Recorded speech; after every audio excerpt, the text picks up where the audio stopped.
রাস্তায় গোলাগুলি, চলমান ট্যাঙ্ক, সরকারি ভবনের উপর নিচু দিয়ে উড়ে যাওয়া যুদ্ধবিমান, সংসদ ভবনে হামলা, সবকিছুই সরাসরি সম্প্রচার হচ্ছিল টেলিভিশনে।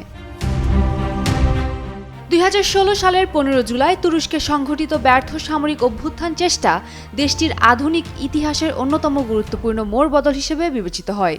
President Recep Tayyip Erdogan mobile ফোনের মাধ্যমে জনগণকে রাস্তায় নেমে অভ্যুত্থান প্রতিরোধের আহ্বান জানান। কয়েক ঘন্টার মধ্যে অভ্যুত্থান ব্যর্থ হয়।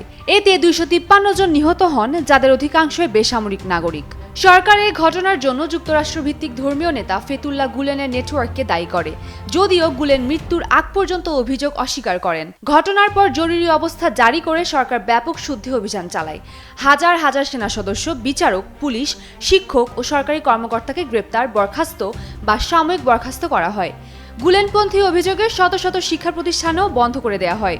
সমালোচকদের মতে এই অভিযান শুধু অভ্যুত্থানকারীদের নয়, ভিন্ন মত দমনেও ব্যবহৃত হয়েছে। অভ্যুত্থান চেষ্টার পর সবচেয়ে বড় রাজনৈতিক পরিবর্তন আসে 2017 সালের সাংবিধানিক গণভোটে।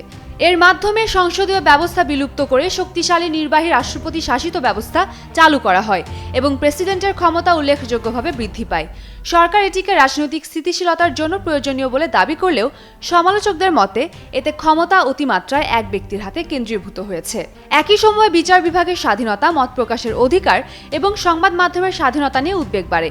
মানবতা বিরোধী সংস্থাগুলোর দাবি, বিরোধী রাজনীতিক, সাংবাদিক ও নাগরিক সমাজের উপর চাপ বেড়েছে। ফ্রিডম হাউস তুরস্ককে আরও কর্তৃত্ববাদী রাষ্ট্রে পরিণত হওয়ার সতর্কবার্তা দিয়েছে।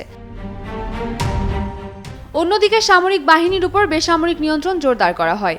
সামরিক একাডেমি পুনর্গঠন, নেতৃত্ব কাঠামো পরিবর্তন এবং বিভিন্ন সংস্কারের মাধ্যমে সেনাবাহিনীর রাজনৈতিক প্রভাব উল্লেখযোগ্যভাবে কমিয়ে আনা হয়।